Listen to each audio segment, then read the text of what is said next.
你好，多謝你收睇我哋 YouTube 頻道 Pickleball Pick Apart。我叫 Rory。喺呢條片入邊咧，有位3.0級嘅球員咧，佢已經好咁掌握咗 Pickleball 嘅基本功，但係而家咧就準備挑戰升上3.5級。去到3.5級咧，釘會打得更深 ，drive 會打得更勁，而無謂失誤就會變成最大敵人。呢位球員距離3.5級仲有幾遠呢？請查看並喺下方評論區留言。話俾我聽你嘅諗法，非常之多謝 YouTube 頻道 Raymond 發布呢一段視頻，去睇睇佢嘅頻道並訂閱吧。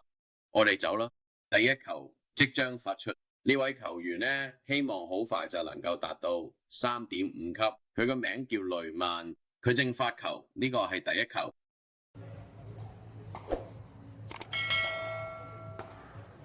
好啦，佢啱啱個第3板 drop shot miss 嘅，而家係比賽開始，今日第一場波，可能佢都未熱身好晒。我睇過有啲人話咧，開場時最好打一個第3板 drive， 因為你未熱身，第3板 drive 會比 drop shot 熱嘅。俾我再補充一點咧，佢仲可以做另一件事啦，咁就係佢可以移步到另一側，用正手擊球，咁即係。呢個係一個好球，咁打到咗佢嘅身體正中間，但係佢就係冇能夠把球翻過網。我嘅意思係呢根本就揸遠咗。第3球吊射入網，落入場內，反手擊頭加速近側場，球隊贏得呢一分，太好啦！如果呢個係3.0級別嘅比賽，呢球真係打得好正，你底線後邊好遠，用好多上旋力打咗個推跑，個波直插對手腳下，再撳多次呢球，唔係好多3.0級球手做到呢啲，所以真係好波。順帶一提，呢場比賽用緊 Ready 計分制，今次第3球吊射做得好靚。之前佢打咗個勁正嘅第3球推球，而家咧睇打緊一個吊波，睇下呢位球員點樣打呢球，冇企直直，只拍身就出去。其實佢應該要屈實，但係佢哋有做，結果個波直入網。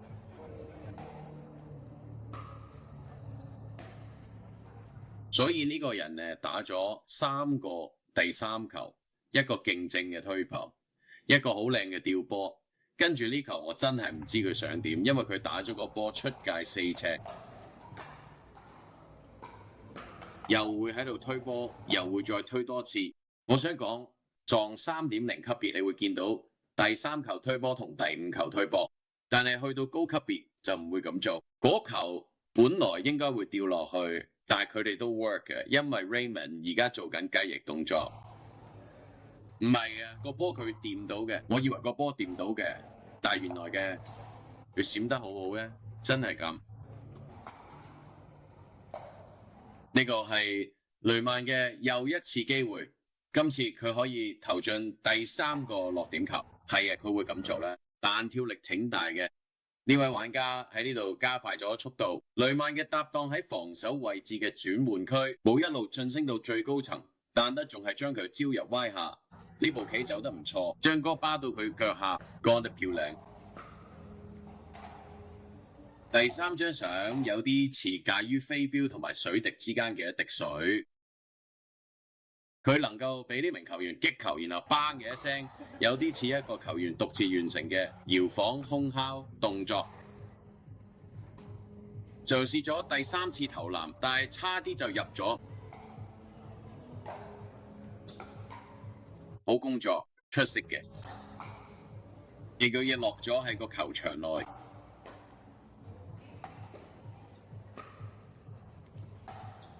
咁係出去玩嘅時候，佢都係擊中咗，回防到位，把球打過網，發動進攻，做得唔錯。雷曼做得好。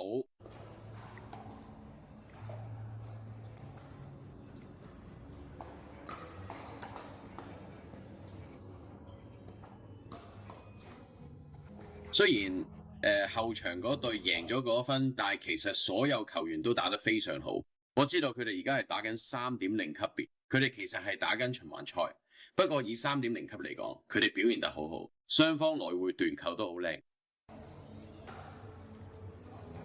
好，呢位球員打波有啲唔同，佢比另外3個球員更着重力量型打法，嗰個球打得真猛，防守得唔錯。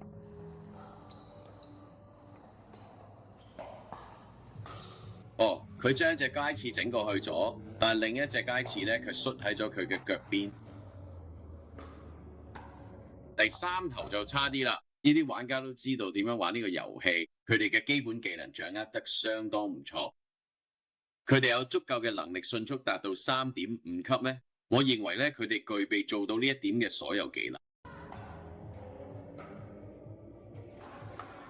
係爽啊！佢要開嗰架車，佢之前第3桿嘅落地球投得非常之好，佢擊出咗嗰個拋。係啊，我諗住嘗試重置第5個，好手藝。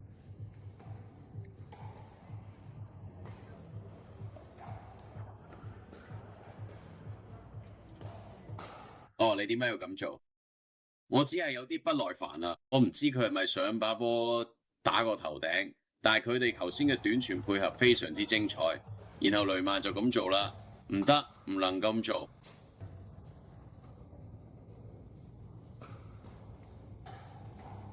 好啊，佢每3次擊球中就有一次係開波，佢諗住再開一次。球場上近處嘅雷蒙德同佢嘅搭檔非常清楚接落嚟會發生乜嘢，佢哋能夠守住咩？筆球落喺咗球場裏邊。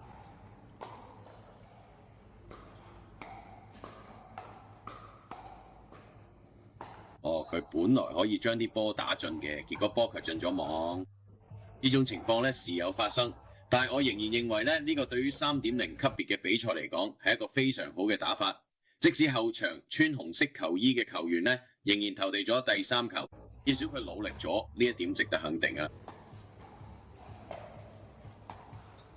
哦，佢嗰次成功啦，真唔錯。呢件事就此告一段落。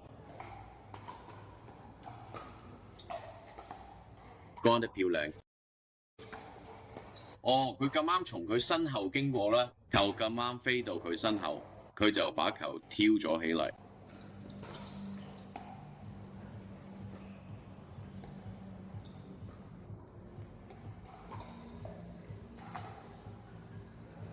繞個柱位咁差嘅就守到，但係嗰球真係打得好靚。有時你喺斜角度打向底線，就會出現呢啲情況。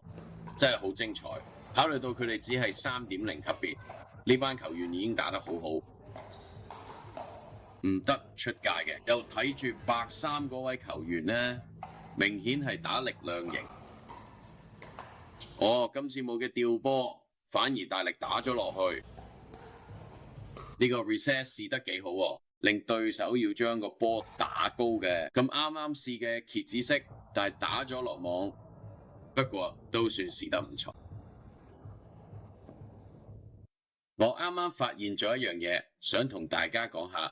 呢場呢係用 rally 計分法啦，即係成場比賽入邊啊，一隊入邊有一個球員會一直企右邊，另一個呢就會一直企左邊。去到而家 Raymond 一直都企咗右邊，而佢拍檔就企咗邊。佢哋而家決定換一換位。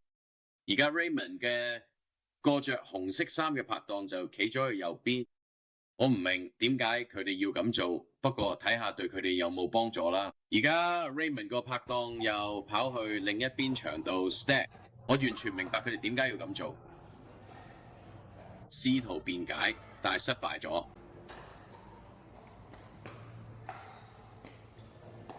反手一挑得分靚，佢當場指出咗呢一點。雷蒙德同佢搭檔睇住佢呢，彷彿喺度講：你真係將嗰句說話講出口啦，佢做到啦。我當時覺得嗰個刨呢就應該入咗。而家佢哋有啲搞唔清楚邊個應該企喺邊度，因為佢哋疊埋一齊啦，佢哋又要開始堆疊啦。哦，做得好，把啲困咗後邊。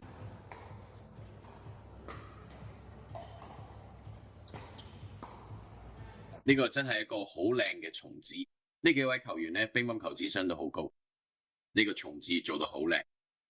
而家佢哋可能會開始互相吊波。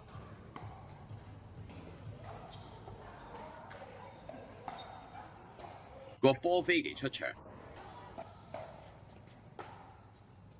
呢個回球好淺，着紅衫嗰位球員呢卡咗喺過渡區，佢可唔可以打去對方腳下？睇下而家會發生咩事？你知佢一定會打直線波，佢真係打咗去 Raymond 嗰度，佢做咗個蝎子式防守，成功擋翻個波，仲令住白衫嗰個有啲尷尬嘅追波，但做得好好。第3板吊波失手，呢場波就完咗。後場嗰兩位球員以15-12贏咗。呢場波好接近啦，我覺得以3.0級嚟講打得非常好啦。喺好多3.0級別嘅比賽中，你根本睇唔到一次輕擊。呢場比賽有好多短傳，有好多第3桿投籃失誤，所以也許應該喺第3桿投籃上多下啲功夫，提高穩定性。咁樣呢啲球員好快就能夠輕鬆達到3.5級水平，至少我係咁認為嘅。好啦，事情就係咁樣，我絕對覺得 Raymond 同埋場上另外3位球員都行緊正確嘅路，快啲成為3.5級球員。事實上呢，我覺得而家佢哋應該已經有3.25級嘅上下啦。你有咩睇法？記得喺下邊留言區話我知。Pick 個波 pick apart 就講到呢度啦。我真係希望你睇完呢條片之後學到佢嘅。如果有嘅話，希望你可以俾個 like， 訂閱我個頻道，仲有睇埋個通知鐘仔，咁我有新片出你就會第一時間知道啦。我係 Rory，一如以往，多謝你收睇，下次球場見啦。